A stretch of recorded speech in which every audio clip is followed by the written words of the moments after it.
திமுக தலைவர் கருணாநிதி மனைவி தயாளு தாக்கல் செய்த மனுவை விசாரிக்க மறுத்துவிட்ட டெல்லி உயர்நீதிமன்றம் ஜூலை 8ஆம் தேதி உச்சநீதிமன்றத்தில் முறையிட உத்தரவிட்டுள்ளது.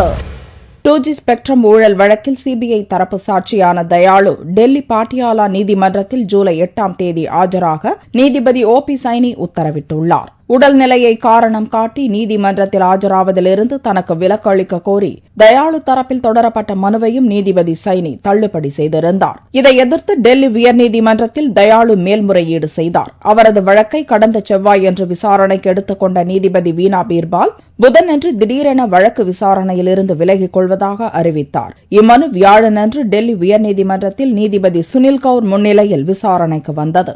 அப்போது சிபிஐ தரப்பு வக்கீல் சோனியா மாத்தூர் 2G ஊழல் வழக்கு தொடர்பாக எந்த மனுவையும் உயர்நீதிமன்றம் விசாரிக்கக்கூடாது என்று உச்சநீதிமன்றம் தடை விதித்திருப்பதையும் சோனியா சுட்டிக்காட்டி வாதாடினார். அதையடுத்து நீதிபதி சுனில் கவுரும் இவ்வழக்கிலிருந்து விலகிக் கொண்டார். 2G வழக்கு உச்சநீதிமன்றத்தின் நேரடி கண்காணிப்பில் நடந்து வருகிறது என்பதை சுட்டிக்காட்டிய நீதிபதி சுனில் கவுர் மனுதாரர் தயாளு தரப்பில் வலுவான காரணம் இருந்தாலும் இந்த வழக்கை விசாரிக்க முடியாது என்று கூறினார். எனவே மனுதாரர் தயாளு உச்சநீதிமன்றத்தை தான் அணுக வேண்டும் என்றும் பாட்டியாலா நீதிமன்ற உத்தரவை எதிர்த்து உச்சநீதிமன்றத்தில் ஜூலை 8ஆம் தேதி மனு தாக்கல் செய்யும்படியும் தயாளுவின் வக்கீல் சுதிர் நந்த்ரஜோக்கு உத்தரவிட்டார். அதுவரை சிபிஐ நீதிமன்றம் எந்த நடவடிக்கையும் எடுக்கக்கூடாது என்றும் அவர் உத்தரவிட்டார்.